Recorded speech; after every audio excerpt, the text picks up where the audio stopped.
Eid special গরুর মাংসের recipe নিয়ে চলে আসলাম আপনাদের সাথে। আসসালামু আলাইকুম everyone, welcome back to my channel. আজ আমি গরুর মাংসের রেসিপি আপনাদের সাথে শেয়ার করব। এখানে আমি 2 কেজি পরিমাণ মাংস নিয়ে নিয়েছি। ফার্স্টে মাংসগুলো আমি ধুয়ে পরিষ্কার করে কেটে নিয়েছি। এক এক করে এবার আমি মশলাগুলো দিয়ে দিচ্ছি। 1 চামচের থেকে বেশি দিয়ে দিলাম মরিচের গুঁড়া, 1 চামচ পরিমাণ হলুদের গুঁড়া, 1 চামচ পরিমাণ ধনিয়া গুঁড়া, স্বাদ মতো লবণ, আদা রসুনের পেস্ট দিয়ে দিলাম 1.5 চামচ থেকে একটু বেশি।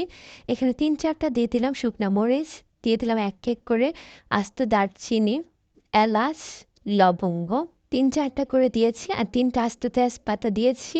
তেল দিয়ে আমি ম্যারিনেট করে 30 মিনিটের জন্য রেখেছিলাম। 30 মিনিট পরে চুলায় বসিয়ে দিয়েছি ঢাকনি দিন থেকে। এবার ঢাকনি উঠিয়ে এখানে আমি 1.5 কাপ পরিমাণ পেঁয়াজ কুচি দিয়ে দিলাম। পেঁয়াজ কুচি দিয়ে ঢেকে দিলাম কয়েক মিনিটের জন্য। কয়েক মিনিট পরে ঢাকনি উঠিয়ে এবার আমি মাংসটা নেড়ে দিচ্ছি, আর পেঁয়াজটাও ভালোভাবে মাংসের সাথে মিক্সড হয়ে যাবে। আর মাংসের থেকে দেখুন অলরেডি অনেক পানি উঠে এসেছে। আমি কিন্তু এ পর্যায়ে কোনো রকমের পানি দিব না, মাংসের পানি দিয়ে মাংস সিদ্ধ করব। এবার আমি ঢেকে দিলাম।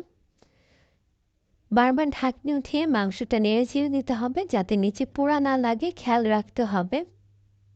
তো এই পর্যায়ে আমি ঢাকনি উঠিয়ে নেড়ে চেড়ে দিচ্ছি।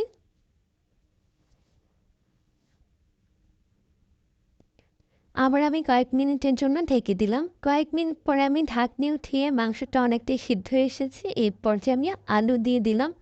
আপনারা চাইলে আলু নাও দিতে পারেন, তবে এই মাংসটা আমি আলু দিয়ে রান্না করব। আলু দিয়ে খেতে অনেক অনেক মজা লাগে।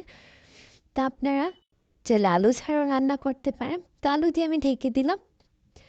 তো কয়েক মিনিট পরে ঢাকনি উঠিয়ে আমি এখানে আস্ত রসুন দিয়ে দিচ্ছি।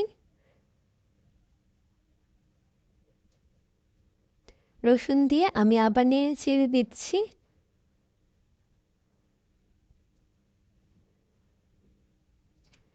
তো এই পর্যায়ে আমি প্রায় 6-7 মিনিটের জন্য ঢেকে দিয়েছিলাম। 6-7 মিনিট পরে আমি এখানে গরম পানি অ্যাড করছি। আমি ঝোল যেরকম রাখবো ওই পরিমাণে পানি দিয়ে দিলাম, আপনারাও ঠিক ওই পরিমাণে পানি দিবেন।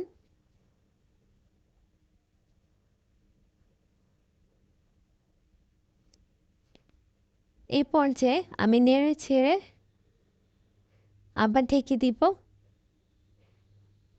এবার আমি ঠিক 7 মিনিটের জন্য ঢেকেছিলাম। 7 মিনিট পরে ঢাকনি উঠিয়ে এবার আমি নেড়ে চেড়ে দিচ্ছি। ঝোলটা কিন্তু যে যার পছন্দ মতো রাখবেন। এই পর্যায়ে কিন্তু মাংস আলু একদম পারফেক্টভাবে কুক হয়ে গেছে। আমি এখন এবার আমি এখানে দিয়ে দিব আধা চামচের থেকেও কম পরিমাণ জিরা গুঁড়া, গরম মশলা গুঁড়া দিয়ে আমি ভালোভাবে নেড়ে নিচ্ছি। আমি এখানে কয়েক মিনিট নেড়ে চেড়ে একটু জাল করে নিব। কয়েক মিনিট পরে আমার রান্না একদম পারফেক্টভাবে হয়ে গেছে। আমি চুলার জালটা অফ করে চুলা থেকে নামিয়ে নিলাম। আলু দিয়ে গরুর মাংসের ঝোল, এই রান্নাটা কিন্তু খুবই স্পেশাল একটা রান্না। ঈদের যে কোনো দিনে এভাবে গরুর মাংস রান্না করে নিতে পারেন। আজ এখানেই বিদায় নিচ্ছি। সবাই ভালো থাকবেন, সুস্থ থাকবেন। আল্লাহ হাফেজ।